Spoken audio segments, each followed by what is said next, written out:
यदि हमारे पास दो वेक्टर है, मान लो वेक्टर ए और वेक्टर बी, इसका हम लोग क्या करेंगे, पहला केस डॉट प्रोडक्ट पढ़ेंगे, इससे कुछ दिमाग नहीं लगाना, जो दिमाग लगना है वो किसके अंदर लगना है, क्रॉस प्रोडक्ट के अंदर। डॉट प्रोडक्ट से क्या हमको पता होना चाहिए, ए और बी पता होना चाहिए, दोनों के बीच का एंगल पता होना चाहिए। सिंपल सा क्या होता है, vector A dot vector B is equal to, simple लिख सकते हैं वेक्टर ए का मॉड, मतलब सिर्फ मैग्नीट्यूड वेक्टर ए का, और वेक्टर बी का मॉड मतलब बी का मैग्नीट्यूड इंटू कॉस थीटा, या इसी को और लिखना चाहे तो A B cos theta. Theta कहाँ, थीटा दोनों वेक्टर के बीच का एंगल। तो कह सकते हैं dot product of a two vector A and B is a scalar quantity. Scalar क्यों, क्योंकि ए भी हमारा मैग्नीट्यूड है, मैग्नीट्यूड का मतलब स्केलर, बी भी क्या है, सिर्फ बी का मैग्नीट्यूड। यहाँ वेक्टर का साइन लगा है कहीं पे भी, जैसे ए के साथ वेक्टर लगा हुआ है, बी के साथ वेक्टर लगा हुआ है, इस ए और बी के साथ नहीं लगा, मतलब क्या है, ए वेक्टर का ये मैग्नीट्यूड है, बी क्या है, वेक्टर बी का मैग्नीट्यूड है। कॉस थीटा की वैल्यू तो क्या होती है, स्केलर क्वांटिटी होती है। ये मॉड लगा हुआ है, मॉड का मतलब क्या होता है, मैग्नीट्यूड, रिवीजन कीजिए। तो कह सकते हैं सिंपल सा क्या होता है, it is a scalar quantity. अब प्रोडक्ट क्या है, ये भी हमारा स्केलर, ये भी हमारा स्केलर, और ये भी हमारा क्या है, स्केलर, क्योंकि ये मैग्नीट्यूड, ये भी मैग्नीट्यूड, ये भी एक मैग्नीट्यूड होगा। तो इसको क्या बोल सकते हैं, स्केलर, और इनर प्रोडक्ट भी कहीं कहीं लिखा मिलेगा। इक्वल टू किसके होता है, product of magnitude of vector, किसके, वेक्टर जो है उसके मैग्नीट्यूड के प्रोडक्ट के साथ, और किसके, cosine of the angle between the vectors. Cos का पूरा नाम क्या होता है, कभी सुने हैं, साइन का पूरा नाम, टेन का पूरा नाम, टेन का पूरा नाम क्या होता है, टेन का पूरा नाम होता है टेंजेंट। कॉट का पूरा नाम, वाट अ मैथमेटिशियन, मतलब आप लोग ना इस लेवल के मैथमेटिशियन, यहाँ वहां नहीं है, सीधे यहाँ क्या होता है, कॉटेंट। हायरे मेरे लाल, मतलब तुमको ना कोटेंट कर देना है। टेंजेंट का मतलब, टेन का मतलब है टेंजेंट, उसी तरह कॉट का मतलब है कोटेंजेंट, मतलब। तो सिंपल सा क्या है, हमको कुछ नहीं याद रखना है, सिंपल सा क्या याद रखना है, A vector A dot vector B is equal to A B cos theta, और इसको हम लिख सकते हैं सिंपल सा, और लिखना चाहे तो कैसे लिखते हैं, mod of vector A mod of vector B cos theta. तो सिंपल सा ए डॉट बी का मतलब क्या, ए को बी के साथ मल्टीप्लाई करना है, एक बार स्केलर की तरह यूज होगा, एक बार वेक्टर की तरह यूज होगा। आया थोड़ा सा समझ में। तो याद करने के लिए इसके अंदर कुछ नहीं है, क्या याद करना है, A vector A dot vector B equals to A B cos theta. ये स्केलर क्यों है, ये क्योंकि यहाँ वेक्टर ए का मॉड जो है ए और बी, ये दोनों भी सिर्फ मैग्नीट्यूड है। मैग्नीट्यूड का मतलब क्या होता है, स्केलर क्वांटिटी। तुम ना लिखवा है, दोनों मस्त अपना पोज मार के लगल है। एक तो बड़ा बढ़िया डालोगे, राम मिलाए जोड़ी एक बंदूक एक गोली, कहते हैं when two vectors parallel, parallel का मतलब है कि एक वेक्टर ये है हमारा, दूसरा वेक्टर ये है, तो दोनों के बीच का एंगल कितना होगा, दोनों के बीच का एंगल थीटा इक्वल्स टू, हाँ बंधु, 0 डिग्री। तो हम लोग क्या जानते हैं, vector A dot vector B, A dot B equals to क्या लिखे थे अभी just, A B cos theta. अब दो यदि वेक्टर जो हमारे क्या है, पैरेलल हैं, तो थीटा की वैल्यू कितनी, 0, तो इसको हम क्या लिख सकते हैं, ए बी, सिंपल सा, cos 0 की मतलब कितना होता है, मतलब इसको सीधा सीधी ए बी लिखा जा सकता है। तो वेक्टर ए, आने दोगे, आगे आगे चल के कहां पहुंचना है, मंगल से आगे नहीं जाना है। A dot B equals to क्या लिख सकते हैं, ए बी। अब दो वेक्टर जो पैरेलल हो, मतलब कह सकते हैं वेक्टर आई और वेक्टर आई, यूनिट वेक्टर के टर्म में कहा जा सकता है। तो यूनिट वेक्टर के टर्म में यदि हम बोलते हैं तो क्या लिख सकते हैं,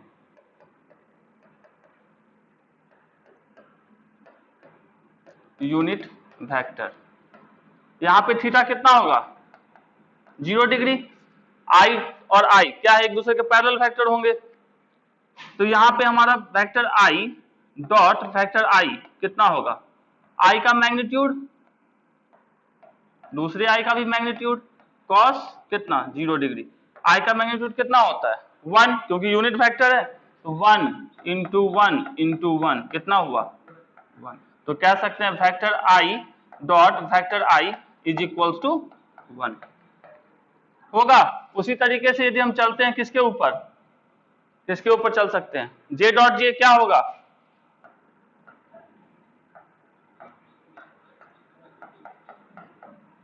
उसी तरह के डॉट के क्या होगा। हमारे पास दो वेक्टर्स हैं, कौन सा वेक्टर ए और वेक्टर बी, दोनों क्या है एक दूसरे के परपेंडिकुलर, मतलब लिख सकते हैं इसको वेक्टर ए का मॉड वेक्टर बी का मॉड cos 90 डिग्री। cos 90 की वैल्यू कितनी 0, तो इसको हम लिख सकते हैं ए बी इंटू 0। तो हम A vector dot vector B is equal to क्या लिख सकते हैं 0। कब, जब ए और बी के बीच का एंगल कितना हो 90 हो। अब फॉर किसके लिए, यूनिट वेक्टर के लिए, तो 90 डिग्री के एंगल पे दो यूनिट वेक्टर कौन से आई और जे होंगे। तो यदि हम वेक्टर आई आ रहे हैं,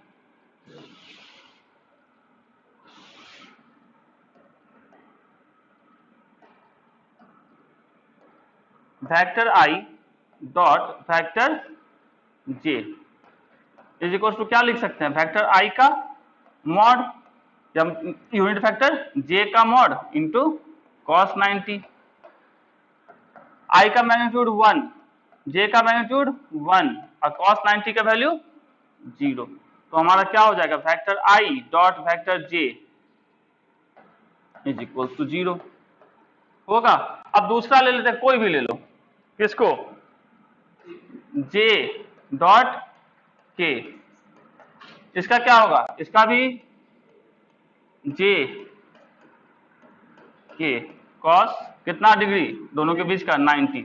ये भी हमारा क्या हो जाएगा वेक्टर जे डॉट वेक्टर के इज इक्वल्स टू 0। जिसका चाहे उसका सिर्फ 90 डिग्री पहुंचे के डॉट आई, ये भी हमारा क्या हो जाएगा 0 होगा। आया समझ में, नहीं समझ में, क्या नहीं समझ में, आई और जे 90 डिग्री पर नहीं होते हैं। ये हमारा x, इस साइड हमारा i होता है, इस साइड हमारा j होता है। तो दोनों के बीच का एंगल कितना होता है, ये x एक्सिस, ये हमारा y एक्सिस, दोनों के बीच का एंगल कितना होता है 90 डिग्री होता है, पता है। तो सिंपल सा 90 डिग्री यूज किए, cos 90 की वैल्यू कितनी होती है 0 होती है, तो 0 डाल दिए। i क्या होता है यूनिट वेक्टर, तो यूनिट वेक्टर का मैग्नीट्यूड कितना 1, तो 1 की जगह पे 1 डाले, इस जे के मॉड की जगह पे 1 डाले, 0 डाले, सबको सॉल्व कीजिए। 0 ऐसे नहीं, क्या समझ में आना था, मतलब कोई इतना आसान तो कुछ होता नहीं है। किसका फिगर, हाँ आजकल पढ़ाई लिखाई नहीं कर रही है, जब राजगीर में थी, राजगीर का लड्डू खाती थी, खूब पढ़ती थी। यदि ए और बी के बीच का एंगल कितना 180, मतलब दोनों एक दूसरे के एंटी पैरेलल होंगे। हाँ 0 और 180 तो एक ही कैसे हुआ, देखते हैं। Vector A dot vector B क्या लिख सकते हैं, ए बी दोनों यदि कितने डिग्री पे है 180 पे, तो मतलब cos 180 डिग्री। cos 180 के वैल्यू कितना -1 होता है। तो ये दो वेक्टर जो एक दूसरे के क्या हो 180 डिग्री पे हो, तो उसको क्या आएगा उसका माइनस ए बी।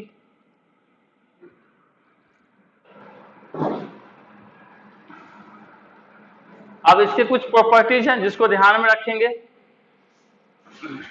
पहला प्रॉपर्टीज क्या कहता है डॉट प्रोडक्ट का, ए डॉट ए मतलब सेम वेक्टर को उसी के वेक्टर के साथ डॉट प्रोडक्ट निकाला जाए तो वो क्या हो सकता है 0 हो सकता है या 0 से बड़ा होगा, 0 से छोटा नहीं होगा। अभी जैसे आई डॉट आई क्या किए, कितना आया 1 आया, ग्रेटर देन 0 है। जे डॉट जे क्या आया ग्रेटर देन 0 है। तो हम पहला प्रॉपर्टीज क्या हो गया कि A dot A is always greater than equals to 0। दूसरा कह रहा है कि ए डॉट ए 0 कब होगा, ये उसी समय होगा जब ए को 0 हो, मतलब हमारा कोई एक वेक्टर 0 हो जाए तो ही हमारा क्या होगा ए डॉट ए 0।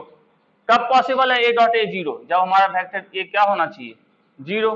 अब a डॉट ए को a स्क्वायर कर सकते हैं, होगा? a डॉट ए को a स्क्वायर लिखा जा सकता है, कब होगा a स्क्वायर? जब थीटा दोनों के बीच का एंगल कितना, दोनों के बीच का एंगल कितना होगा तो a स्क्वायर होगा। a डॉट ए क्या होता है? वेक्टर a डॉट ए हम कहे तो इसको क्या लिख सकते हैं? मॉड ऑफ a, और cos कितना डिग्री पे 1 होता है? cos 0, क्योंकि a और a भी हमारा यही है और दूसरा a भी हमारा क्या है? a, दोनों के बीच का एंगल कितना? a और a के बीच का एंगल कितना? 0, तो cos 0 डिग्री, इसको लिखा जा सकता है a इंटू a, मतलब a स्क्वायर लिख सकते हैं। इसी को और दूसरे फॉर्म में लिखना चाहे तो क्या लिख सकते हैं? मॉड ऑफ a का स्क्वायर। तो हम लिख सकते हैं a डॉट a को क्या? a स्क्वायर या मॉड ऑफ a का स्क्वायर। दूसरा ये क्या फॉलो करता है? कम्युनिकेटिव लॉ को फॉलो करता है, मतलब a डॉट b करो या b डॉट a करो, वैल्यू सेम ही आएगी। लेकिन जब क्रॉस प्रोडक्ट पढ़ोगे तो वहां पे a डॉट b और b डॉट a सेम नहीं होता है, दोनों क्या होता है? अपोजिट होता है। तो डॉट प्रोडक्ट के केस में क्या रहता है? a डॉट b और b डॉट a की वैल्यू सेम आएगी। अब इसको आगे कर दो या इसको पीछे कर दो, उससे क्या फर्क है? स्केलर है, 2 इंटू 5 करो या 5 इंटू 2 करो, क्या फर्क पड़ेगा? आंसर तो क्या आने वाला है? 10 आने वाला है। तो इस चारों पॉइंट को लिखेंगे। If the dot product of two vectors क्या है? नॉट जीरो वेक्टर, मतलब हमारा कोई वेक्टर है, कौन सा? वेक्टर ए है, जीरो नहीं है इसका। आ रहे हैं, दिया पढ़ाए थे, दिया कहाँ गया था? यदि दूसरा वेक्टर क्या है? बी, ये भी हमारा क्या है? जीरो वेक्टर नहीं है। और दोनों कब इसका डॉट प्रोडक्ट जीरो होगा? कब होगा? यदि हमारे पास वेक्टर ए, इसका मैग्नीट्यूड जीरो नहीं है, वेक्टर ए का, vector A dot vector B, तो हम कैसे लिखते हैं? Vector A B cos theta. ये प्रोडक्ट जीरो कब देगा? ए तो जीरो होगा नहीं, बी जीरो होगा नहीं, तो इसको जीरो होना पड़ेगा, कॉस थीटा को। कॉस थीटा जीरो कब होता है? 90 के ऊपर। तो ऑर्थोगोनल का मतलब क्या होता है? सिंपल सा, परपेंडिकुलर, एक दूसरे के परपेंडिकुलर यदि वेक्टर होते हैं, वेक्टर ए हमारा ये और वेक्टर बी हमारा ये, तो दोनों का डॉट प्रोडक्ट क्या देगा? जीरो देगा। तो कह सकते हैं क्या? If the dot product of two non zero vectors is zero, dot product of two non zero vector, मतलब ये भी नॉन जीरो है, ये भी नॉन जीरो है, इस क्या? जीरो हो, क्या हो? जीरो हो जाए वेक्टर। चलो, छठा, the dot product operation is distributed, मतलब A dot B plus C को हम क्या सा लिख सकते हैं? A dot B plus A dot C. Scalar ऐसे ही मल्टीप्लाई करते थे ना, जैसे हमारा स्केलर केस में कैसे करते थे? वेक्टर ए या ए बी प्लस सी, ऐसा सिंपल सा लिखा था, कैसे लिखते? ए बी प्लस ए सी लिखते थे। डॉट प्रोडक्ट हमारा क्या होता है? स्केलर होता है, इसको सिंपल सा लिख सकते हैं। दूसरा, the cosine of the angle between vector A and B, A और बी के बीच का जो थीटा होता है, कौन सा होता है? कॉस थीटा होता है। तो वो कॉस थीटा कैसे निकाल सकते हैं? सवाल ये है, निकालते हैं। चलो, वेक्टर ए हमारा दिया हुआ है ए X I plus A Y J plus A Z के, और वेक्टर बी क्या दिया हुआ है? B X I plus B Y J plus B Z के। जब 3 डायमेंशन पढ़ाए थे पिछले क्लास में, है ना, तो सब जाना पहचाना लग रहा था, ये भी वही था। चलो, तो ए डॉट बी निकाल के दिखाओ तो कितने लोग से निकलता है ए डॉट बी की वैल्यू? अभी तक जितना पढ़े हैं उसके निचोड़ के हिसाब से। ए कितना हमारा? A X I plus, sorry,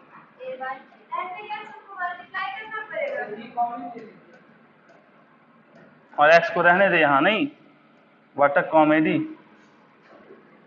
plus A Y J plus A Z के डॉट किसका? बी का, B X I plus B Y J plus B Z के।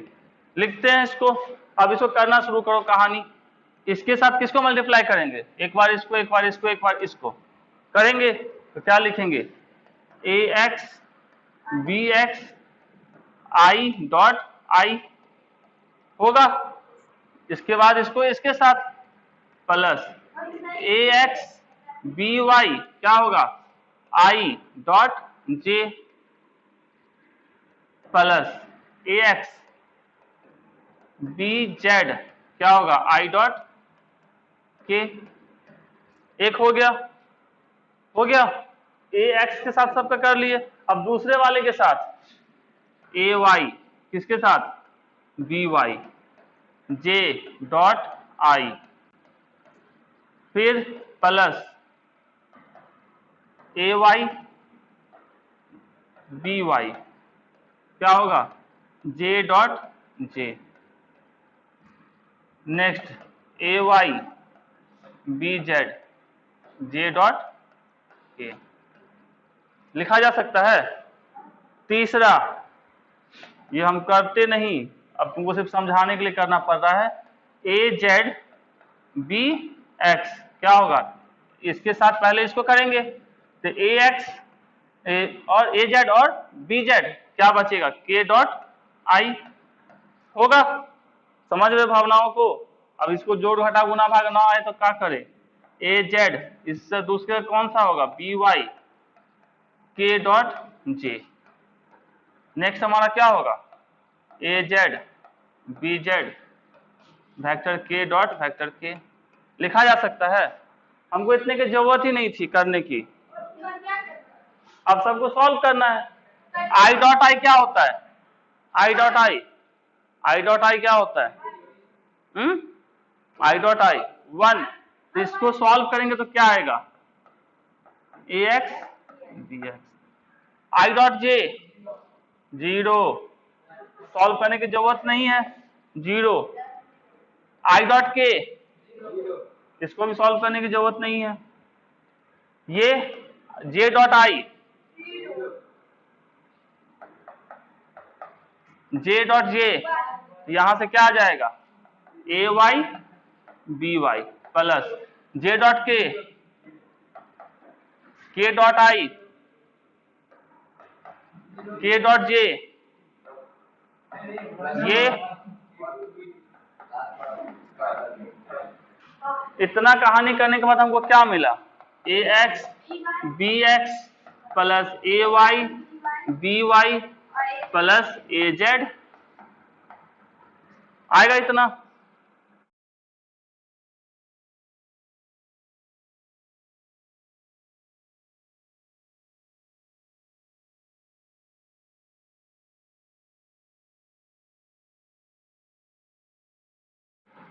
चलो vector A dot vector B और हम लोग क्या जानते हैं क्या होता है ए बी क्या होता है कॉस थीटा, ये भी जानते हैं।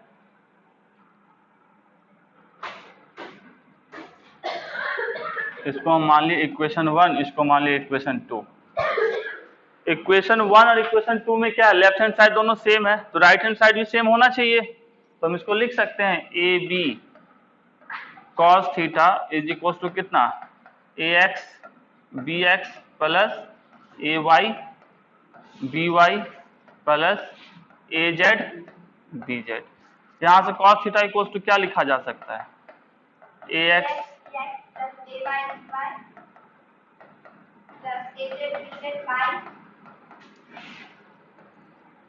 ए बी लिख सकते हैं। ए की वैल्यू कितनी होती है, यदि ये हमारा वेक्टर है ए, इसकी मैग्नीट्यूड कितना होगा, ए का मतलब क्या है मैग्नीट्यूड। इसको और यदि हम लिखना चाहते हैं तो कैसा लिख सकते हैं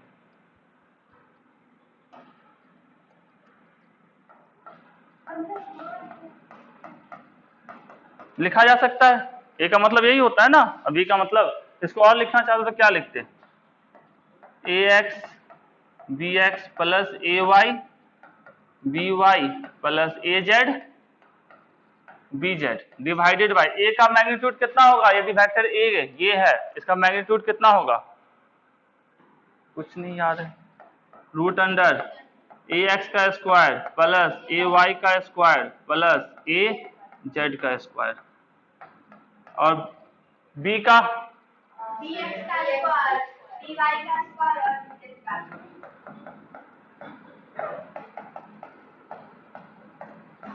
लिखा जा सकता है। तो हमारा cos थीटा की वैल्यू निकल गया हमारा वेक्टर ए और बी दिए हुए हैं और पूछ रहा है एम की वैल्यू बताइए कब, जब वेक्टर ए और वेक्टर बी क्या हो, एक दूसरे के परपेंडिकुलर हो। तो हमको क्या पता है, vector A is equal to कितना 2i, मेरा नाम लिखा है कहाँ पे, अच्छा mj, और वेक्टर बी हमको कितना दिया है 3i minus mj minus 6k, ये हमको वेक्टर बी दिया। दोनों के बारे में क्या कह रहा है, दोनों एक दूसरे के क्या है, वेक्टर ए यदि हम ए है ऐसा और वेक्टर बी हमारा कैसा है ऐसा है, दोनों क्या है एक दूसरे के परपेंडिकुलर, मतलब थीटा कितना है इन दोनों के बीच के 90 डिग्री क्वेश्चन कह रहा है। हम लोग क्या जानते हैं, vector A dot vector B क्या होता था ए बी कॉस थीटा, तो ए बी कॉस कितना कॉस 90 कितना 0, तो ए डॉट बी क्या आएगा हमको 0, ये पता है अकॉर्डिंग टू क्वेश्चन, तो ए डॉट बी निकाल लो।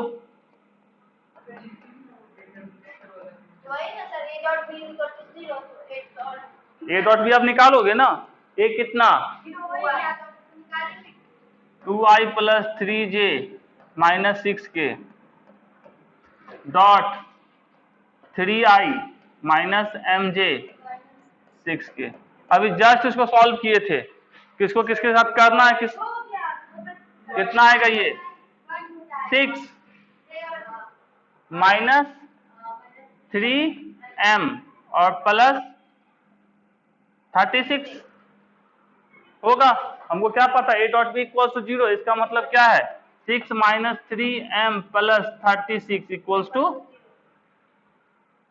अब यहां से हमको m की वैल्यू पूछी जा रही है, m को उस साइड लेके जाएंगे, इस साइड कितना बचेगा 3m इक्वल्स टू कितना लिखा जा सकता है 42, तो m की वैल्यू कितनी आ जाएगी प्लस 42 ना, m की वैल्यू 40, होगा। कुछ छूटा है क्या, अपना आंसर नहीं मैच किया,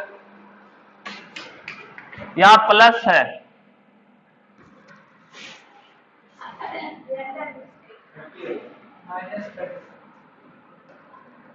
ये प्लस है, तो यहाँ कितना हो जाएगा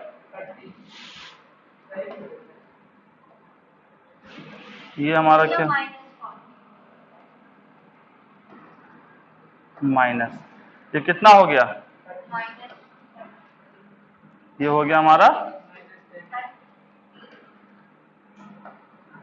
माइनस 30 के plus 30 minus 30 m equals to minus 10, ठीक है। Vector A dot vector B is equals to क्या ए बी कॉस थीटा, यही जानते हैं ना, तो कॉस थीटा इक्वल्स टू क्या लिख सकते हैं vector A dot vector B by A B, कुछ याद रखने का चीज ही नहीं है, इतना पढ़े हैं। तो ए डॉट बी को क्या लिखेंगे, ए डॉट बी सीधा सीधी क्या है हमारा, ए की वैल्यू है 4i plus 6j minus 3k dot 2i minus 5j minus 2i minus 5j plus 7k। भाई इसका मैग्नीट्यूड किसका ए और बी का, तो इसका ए का मैग्नीट्यूड कितना लिख सकते हैं, ए का लिख सकते हैं 4 का स्क्वायर प्लस 6 का स्क्वायर प्लस माइनस 3 का स्क्वायर इंटू माइनस 2 का स्क्वायर प्लस माइनस 5 का स्क्वायर प्लस 7 का स्क्वायर। सॉल्व करेंगे कितना आ जाएगा minus 8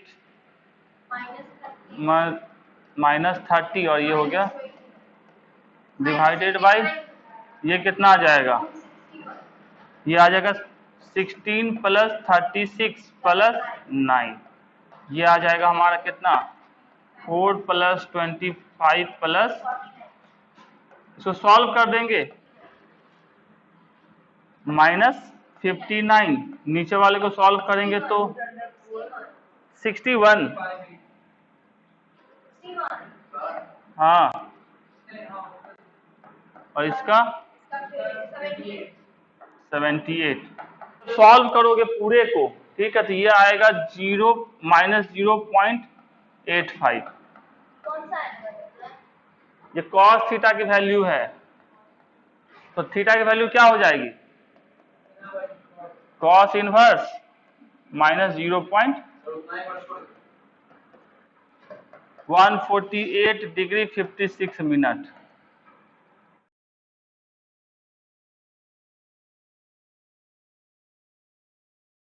vector A B C है मैग्नीट्यूड 5, 12 एंड 13। इसका मतलब क्या है? वेक्टर ए का मैग्नीट्यूड कितना दिए हुए है? 5। वेक्टर बी का मैग्नीट्यूड और वेक्टर सी का मैग्नीट्यूड 13। इतना हमको दिए हुए है, मतलब ये हमको ए दिए हुए है, ये हमको बी दिए हुए है, ये हमको क्या दिए हुए है? सी दिए हुए। तो क्या क्या find the angle between B and C. B and C के बीच में एंगल हमको फाइंड करना है।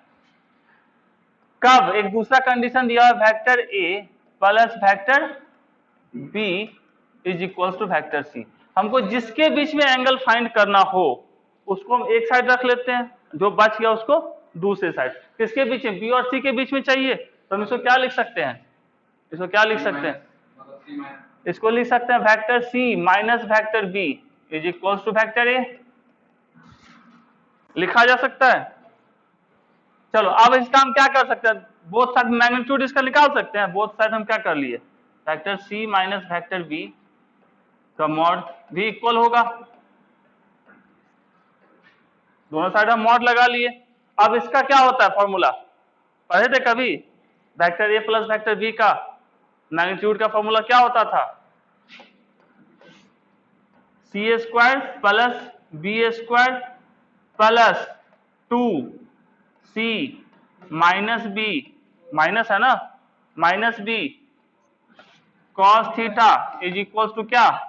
ए। लिखा जा सकता है। सब बड़ा फॉर्मूला को याद करो। जिसको एग्जाम देना है, आप दोनों साइड स्क्वायर रूट कर हटा ले सकते हैं। ये रूट जो है इसको हटाने के लिए क्या करेंगे? दो साइड स्क्वायर, तो लिख लेते हैं C square plus B square minus 2bc cos theta is equal to क्या? हमको चाहिए कौन? थीटा चाहिए, तो कॉस वाले बंदे को एक साइड रख लेते हैं। 2bc cos theta is equal to कितना होगा? C square plus B square minus A square. Theta cos theta equal to क्या हो जाएगा? C square plus B square minus A square divided by 2bc।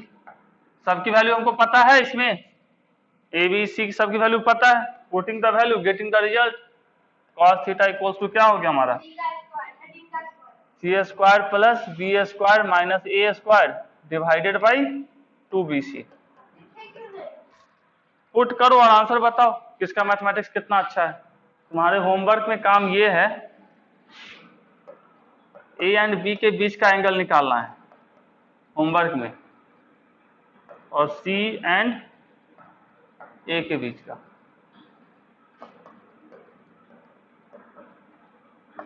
यहाँ theta क्या होगा, यहाँ theta क्या होगा? वैल्यू कितनी?